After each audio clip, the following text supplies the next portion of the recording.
नमस्कार साथियों, देव पाठशाला दौसा के ऑनलाइन प्लेटफॉर्म पर आप सभी का स्वागत है। मैं लगन सिंह गुजर।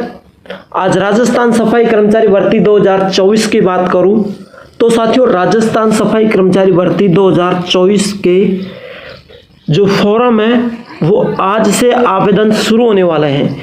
यानी आज 7 अक्टूबर है और आज से फॉर्म भरे जा रहे हैं और अगले 6 नवंबर तक आपके फॉर्म चलेंगे। यानी 7/10/2024 से लेकर के 6/11/2024 तक आपके फॉर्म चलेंगे।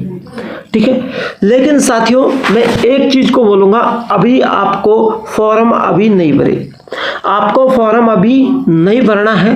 क्यों नहीं भरना है? और सबको खुशी मिलने वाली है या नहीं मिलेगी? अनुभव प्रमाण पत्र में बड़ा बदलाव हुआ है या नहीं हुआ है? क्यों? संपूर्ण बातें हम इस क्लास के माध्यम से जानेंगे। किस किस के साथ धोखा हो रहा है, किस किस समाज के साथ खुशी की लहर आ रही है और किस किस समाज के साथ धोखा हो रहा है। चलिए संपूर्ण जानकारी हम यहाँ पर एक बार करेंगे। डिटेल्स हम इस चीज को जानेंगे कि आज से फॉर्म स्टार्ट हो रहे हैं, लेकिन हम फॉर्म अभी क्यों नहीं भरे, किसको खुशी मिलने वाली है, कौन सी समाज दुखी रहेगी और कौन सी कैटेगरी में आपको कहां से फॉर्म भरना है, कहां से नहीं भरना है और वो कब भरना है। चलिए संपूर्ण बातें हम क्लास के माध्यम से करेंगे। तो एक बार क्लास को लाइक शेयर जरूर कर देना और चैनल को सब्सक्राइब करके बेल आइकन के चिन्ह को ऑल प्रेस कर देना, ताकि हर क्लास में ऐसा ही मजा आएगा। और इस क्लास में मजा आए तो क्लास को लाइक शेयर जरूर करना और एक प्यारा सा कमेंट करना। चलिए साथियों, बिना देरी के साथ मैं क्लास को स्टार्ट करता हूँ। सबसे पहले तो मैं आपको बता दूं अनुभव प्रमाण पत्र। अब आप कहोगे सर ये रोज रोज अनुभव प्रमाण पत्र क्या है? देखिए, सरकार ने भैया प्रारूप बना दिया है तो हमारे हाथ में कुछ भी नहीं है। इस तरीके का अनुभव प्रमाण पत्र आपको बनवाना है अभी जो आज के नियम है ना। तो इसमें आपका एड्रेस नाम वगैरह आएगा, नगर निकाय का नाम, कार्य आदेश, दिनांक सब कुछ आएगा। फिर उक्त कार्यक्रमी का संतोषजनक रहा, फिर जारीकर्ता के जो भी ठेकेदार जारी करेगा उसके हस्ताक्षर यहाँ पर आ जाएंगे।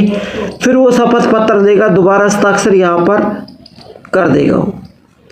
इसके बाद में साथियों नीचे जो दे रखा है ये नगर पालिका नगर निकाय के अधिकारी के हस्ताक्षर यहाँ पर होंगे।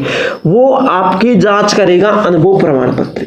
ठीक है, जब आपके हस्ताक्षर क्लियर हो जाएंगे और वो जांच कर लेगा कि हाँ वाकई में अनुभव सही है, क्योंकि हर जिले के नगर पालिकाओं को ये बांटा है। आपने जयपुर जिले से है और आपका फॉर्म कहीं से भी भरा गया उसको कोई डिपेंड नहीं करेगा, लेकिन आप जयपुर जिले से आपका अनुभव प्रमाण पत्र कहीं से भी हो तो जयपुर जिले के नगर पालिका, जैसे आप बीकानेर में काम किया है तो जयपुर जिले के नगर पालिका उसकी सिरदर्दी है, वो आपका अनुभव उनका रिकॉर्ड बनवा के ठेकेदार का और चेक करेगी। ठीक है, वो उनका काम है। लेकिन आपका अनुभव फर्जी पाया गया तो आपके साथ कार्रवाई भी होगी और आपको फॉर्म भरने से कोई फायदा नहीं, आपको नौकरी भी नहीं मिलेगी। दूसरी बात, जो सर्टिफिकेट होगा वो नगर पालिका नगर निकाय का ही होगा। इसके अलावा किसी भी संस्था का यहाँ पर अनुभव प्रमाण पत्र नहीं चलने वाला है। लेकिन साथियों, अनुभव प्रमाण पत्र कौन सा चलेगा? देखिए, यह अनुभव प्रमाण पत्र नगर पालिका नगर निकाय का है और इस नगर पालिका नगर निकाय के अनुभव प्रमाण पत्र में साथियों नगर पालिका अधिकारी का हस्ताक्षर होना जरूरी है। वहां पर एक GST number, license number, registration number लिखे होते हैं ना, तो ये सारी चीजें मान्य है और आपका पूरा रिकॉर्ड वहां पर देखा जाएगा। जिस ठेकेदार से बनवाया उससे रिकॉर्ड मंगवाएंगे, आपका पूरा काम देखेंगे अनुभव प्रमाण पत्र का कि वाकई में इसने इतने दिन से इतने दिन काम किया है कि नहीं किया है, क्या क्या काम किया है इसने, सारी चीजें वहां पर रिकॉर्ड देखेंगे। तब जाके आपको अनुभव को सिलेक्ट किया जाएगा, तब जाके वो अधिकारी हस्ताक्षर कर देगा, तो आपको कोई नहीं रोक पाएगा। ठीक है, अनुभव प्रमाण पत्र की बातें आपने देख ली। अब कई बच्चों के मन में सवाल यह हो रहा है कि सर हम फॉर्म भरने के लिए जा रहे हैं लेकिन डॉक्यूमेंट क्या क्या लगेंगे। देखिए, उससे पहले मैं एक बात करूंगा, डॉक्यूमेंट से पहले। अब सर हम अनुभव प्रमाण पत्र के लिए क्या करें? देखिए, आपको क्या करना है, अभी फॉर्म नहीं भरना है, लास्ट 10 डेज रुक जाओ भैया। जो भी भाई बहन मेरे से जुड़ रहे हैं और इस भर्ती की जानकारी ले रहे हैं उनसे मैं एक बात कहूँगा, लास्ट 10 डेज आप रुक जाओ। क्यों? इस भर्ती में फिर से बड़ा बदलाव होने की संभावना है।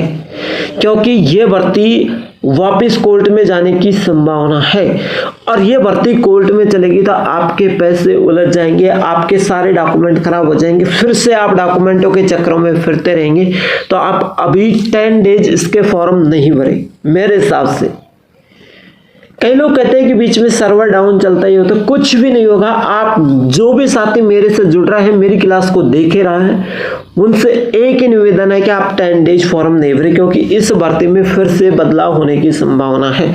अनुभव प्रमाण पत्र को लेकर फिर से बदलाव होगा, ये भर्ती फिर से रोक लग सकती है। इस भर्ती में फिर से क्या लग सकती है?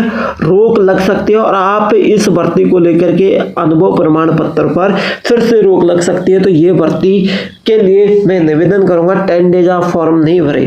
10 डेज के बाद आपको कम 1 महीने का टाइम है, फिर आपके पास 20 दिन बचेंगे। 20 दिन फॉर्म भरने का दिन तो एक ही दिन होता है, एक दिन में फॉर्म भर सकते हैं। तो आपके पास 20 दिन के अंदर आप कब भी फॉर्म भरें, यानी 15 दिन के अंदर अंदर फिर आप फॉर्म भर देना। लेकिन मेरे कहने से आप 10 दिन रुक जाओ, ठीक है। अब 10 दिन के लिए हम क्या करें रुकेंगे तो? आपको देखो, आपका जनाधार कार्ड को अपडेट करवा लेना है, जनाधार कार्ड और आधार कार्ड को। उसमें जो भी आपका नाम है, जैसे उसमें राकेश कुमार है आधार कार्ड में और जनाधार कार्ड में राकेश है, तो या तो जनाधार कार्ड में चेंज कराओ या फिर आधार कार्ड में चेंज कराओ। कई भाइयों ने मुझे आधार कार्ड भेजा था, तो उनके आधार कार्डों की मैं एक दिक्कत यहाँ पर बताऊंगा। देखिए, उन्होंने आधार कार्ड में क्या किया, उनके आधार कार्ड में डेट ऑफ बर्थ में, जैसे मैं बात करूं, जैसे 1955 है ना, सॉरी 1998 मान लेते हैं।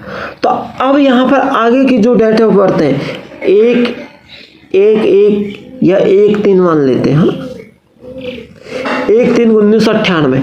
लेकिन साथियों, उनकी डेट ऑफ बर्थ 1/3/1998 है, लेकिन ये 1/3 लिखा नहीं होता, वहां पर डायरेक्ट 1998 ही लिखा होता है। तो इस डेट ऑफ बर्थ को आधार कार्ड और जनाधार कार्ड में पूरी करवाएं, अपडेट करवा के पूरी करवाएं, अन्यथा आप इसकी वजह से भी आपका फॉर्म रिजेक्ट हो सकता है। तो डेट ऑफ बर्थ को पूरी करवानी है ना, ठीक है। दूसरी बातें मैं करूं, अनुभव प्रमाण पत्र की मैंने आपको बता दिया। अभी तक अनुभव प्रमाण पत्र के लिए नगर पालिका नगर निकाय की सूचना है, इसके अलावा किसी भी सूचना नहीं है। पास आपको शैक्षणिक दस्तावेज, चाहे आप अनपढ़ हो, 8वीं पास हो, 10वीं पास हो, 12वीं पास हो या BA पास हो, चाहे आप और कोई पास हो, ठीक है, MA पास हो, तो आप नौकरी के लिए फॉर्म भरोगे। अनपढ़ से लेके फाइनल तक आपका फॉर्म भरा जाएगा। मूल निवास प्रमाण पत्र, जाति प्रमाण पत्र और एक है आय प्रमाण पत्र, ये तीनों आप बनवा लेना। कौन सा प्रमाण पत्र? आय प्रमाण पत्र और चरित्र प्रमाण पत्र, इन चारों का बनवा लेना। चरित्र प्रमाण पत्र 2 चलेंगे यहाँ पर, एक तो बनवा लेना आप सरपंच से, आपके गांव का जो सरपंच होता है मुखिया। दूसरा बनवा लेना आपकी गांव में सरकारी स्कूल होगी उसके हेडमास्टर से, है ना, उनसे आप 2 चरित्र बनवा लेना। जाति मूल में भी 1 साइन वो कर देगा, 1 साइन सरपंच कर देगा, पटवारी से रिपोर्टिंग करवा लेना और ई-मित्र पर जाकर ऑनलाइन करवा लेना। आय प्रमाण पत्र पर आप 1 सरपंच का साइन करवा लेना और 1 प्रधानाध्यापक का करवा लेना। वकील से अटेस्टेड हुए फॉर्म को लेकर आना है और तुरंत आपका, या फिर वकील से अटेस्टेड करवा लेना, आपका आय बन गया। पासपोर्ट साइज की आप 10 फोटो बनवा लेना, कितने? 8 से 10 फोटो तक आप बनवा लेना। मोबाइल नंबर आपका वो चालू होना चाहिए जो आधार कार्ड और जनाधार कार्ड में अपडेट हो, ताकि OTP आएगा, भर्ती की जो भी सूचना है वो आपके मोबाइल नंबर पर आएगी, तो आप वो जरूर चालू मोबाइल नंबर ही अपडेट करवाना, अन्यथा फिर आपके फॉर्म में गड़बड़ी हो जाएगी। एक आपकी SOS ID बोले जाए तो वो भी आपको चालू रखनी है और उस SOS ID को इस फॉर्म में लगवाना है, ईमेल ID के तौर पे भी उसी को लगाना है, ठीक है। तो साथियों, ये दस्तावेज आपके चाहिए। दूसरी बातें मैं यहाँ पर करूँ, अब कई लोगों के मन में ये सवाल उठा है कि हमें किस किस को मौका मिलने वाला है। देखिए, जब अनुभव प्रमाण पत्र की बात आती है नगर पालिका की, नगर पालिका या नगर निकाय के अनुभव प्रमाण पत्र की बात आती है, नगर पालिका या फिर नगर निकाय के अनुभव प्रमाण पत्र की बात आती है तो अनुभव प्रमाण पत्र किसका चलने वाला है? जब नगर पालिका नगर निकाय के अनुभव प्रमाण पत्र की बात आती है तो साथियों 100 में से 75% लोग वाल्मीकि समाज के ऐसे हैं जिनके पास नगर पालिका का अनुभव प्रमाण पत्र, नगर निकाय नगर पालिका का अनुभव प्रमाण पत्र नहीं है। और बाकी अदर समाज की बात करूं तो 90% लोग ऐसे हैं जिनके पास नगर पालिका नगर निकाय का अनुभव प्रमाण पत्र नहीं है। तो ये लोग अभी इनकी मेहनत जारी है। तो साथियों आपसे निवेदन करूंगा कि आप 10 डेज के लिए रुक जाइए, 10 डेज फॉर्म ना भरें, क्योंकि इस भर्ती में फिर से एक मोड़ आने की संभावना है। तो आप 10 डेज के लिए रुके, 10 डेज फॉर्म ना भरें, ठीक है। अब एक बेहतरीन खुशखबरी यह है कि इस भर्ती के लिए राजस्थान के मूल निवासी होने के साथ राजस्थान का ही मूल निवासी भर सकता है। उत्तर प्रदेश का एक दिन मेरे पास एक भाई ने फोन किया कि सर मैं अहमदाबाद से बोल रहा हूँ, एक ने फोन किया कि सर मैं उत्तर प्रदेश से बोल रहा हूँ, क्या मैं राजस्थान नगर पालिका में फॉर्म लगा सकता हूँ? क्यों? क्योंकि मेरा अनुभव राजस्थान का है, मैंने सफाई का काम राजस्थान में किया है। लेकिन भैया आपने सफाई का काम राजस्थान से किया है, इस चीज़ के लिए मैं बातें करूंगा डिटेल से, पहले इसको समझ लेते हैं। सफाई करने का काम से कम 1 साल का अनुभव होना जरूरी है। विधवा या तलाकशुदा महिलाओं को प्राथमिकता दी जाएगी। इस भर्ती में शामिल होने के लिए किसी भी तरह की शैक्षणिक योग्यता की जरूरत नहीं है। विधवा महिला, तलाकशुदा या विकलांग जो भी मेरे भाई बहन हैं उनको यहाँ पर प्राथमिकता दी जाएगी। इस भर्ती में लॉटरी के आधार पर होगा चयनित। पहले लॉटरी के आधार पर चयन होगा, फिर आपको 2 महीने तक प्रैक्टिकल का काम करना होगा और 2 महीने तक आप प्रैक्टिकल करोगे। उसके बाद आप महिला उम्मीदवारों को उसके बाद उम्मीदवारों को पहले प्रोबेशन रखा जाएगा। इस दौरान उन्हें प्लेसमेंट दिए। प्रोबेशन होता है 2 साल तक आपका ट्रेनिंग होता है, 2 साल तक आपको ट्रेनिंग दिया जाएगा, फिर आपको परमानेंटली कर दिया जाएगा। आप देखिए कई लोगों के मन में ये सवाल आ रहा है कि हमें आगे क्या करना है।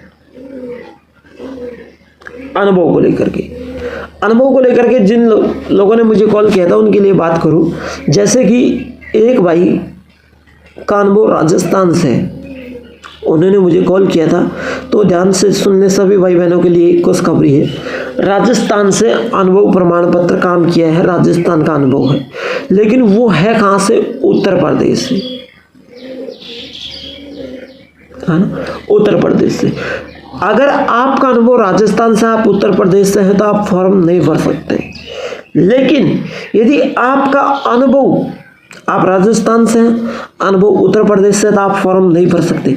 लेकिन आपका अनुभव उत्तर प्रदेश से है और आप राजस्थान के निवासी हैं तो आप फॉर्म भर सकते हैं, आपको कोई रोकने वाला नहीं है ना, आपको कोई रोकने वाला नहीं है। अब यहाँ पर सैलरी की बातें कर रहे हैं कई लोग, सैलरी क्या मिलेगी? पहले नौकरी लग जाओ, फिर आपको सैलरी का पता खुद चल जाएगा, है ना। वैसे मैं सैलरी बता दूं, आपको प्रोबेशन काल में सैलरी रहेगी आपकी 14 से 16,000 के बीच आपकी सैलरी रहेगी। तो आपको पूरी क्लास समझ में आई होगी। अगर क्लास अच्छी लगी है तो लाइक शेयर ज़रूर करना। एक खुशखबरी, खास खुशखबरी यहाँ पर मैं देके जा रहा हूँ कि किसी भी भाई बहन को प्रैक्टिकल चाहिए, प्रैक्टिकल का PDF चाहिए, तो हमारे चैनल को सब्सक्राइब करके स्क्रीनशॉट भेजना है व्हाट्सएप पर कि सर मैंने आपका चैनल को पूरी तरीके से फॉलो किया है, ठीक है। मैं देखूंगा कि वो कितने दिन से हमारे चैनल को फॉलो कर रहा है, उन्हें फ्री PDF दूंगा, बिल्कुल फ्री। तो ठीक है, क्लास को यही एंड करता हूँ, बने रहिए, फिर मिलता हूँ एक नेक्स्ट क्लास के साथ। तब तक के लिए जय हिंद, जय भारत।